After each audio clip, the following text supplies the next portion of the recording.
Salut, moi c'est Adrien. Aujourd'hui, on va parler d'un pot de fleurs lumineux. Alors, je vous laisse regarder le montage et puis je vous reviens tout de suite après.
Ok, c'était pas un montage qui durait bien longtemps parce que c'est quelque chose de quand même bien simple à réaliser.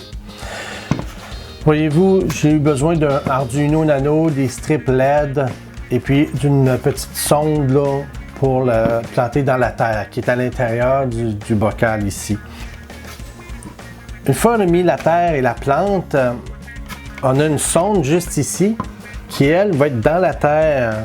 Ce qui fait activer le Arduino Nano. Et puis, j'ai une strip de LED à l'intérieur ici qui va éclairer de différentes couleurs dépendamment de l'humidité qu'on a à l'intérieur. Si tout est correct et puis qu'il y a assez d'humidité dans la terre, à ce moment-là, le bas du plat ici va illuminer en vert. Après ça, ben on peut, s'il en manque un peu d'eau, si on est aux alentours de 75, un peu en bas de 75%, à ce moment-là, on a un éclairage plus bleu dans le bas. Si on est en bas de 50%, à ce moment-là, l'éclairage, elle, va être orange. Et puis si on est en bas de 25% d'humidité, à ce moment-là, le bas va s'éclairer tout en rouge. Après ça, vous allez perdre votre plante si vous arrosez pas.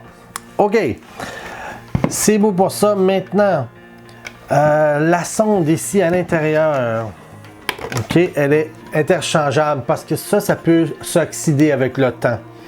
Alors, je l'ai fait on a deux vis à enlever ici. Et puis, tout ce que vous avez à faire, c'est la remplacer. On la replace dans la terre à l'intérieur. On a du fil. On peut avoir plus long de fil, ça dépend de vous. Vous pouvez tirer sur le fil pour en avoir plus. C'est comme vous voulez. C'est facile. On remet la sonde à l'intérieur. On doit la piquer dans la terre. Et puis, après ça, on l'installe juste ici comme ça. Et voilà.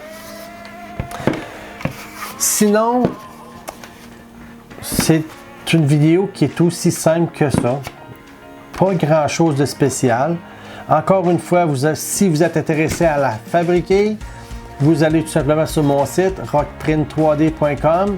Vous allez avoir encore une fois tous les détails qu'il faut pour faire l'assemblage de l'électronique et le peu d'assemblage aussi qu'il y a à faire pour ce qui est du pot de fleurs.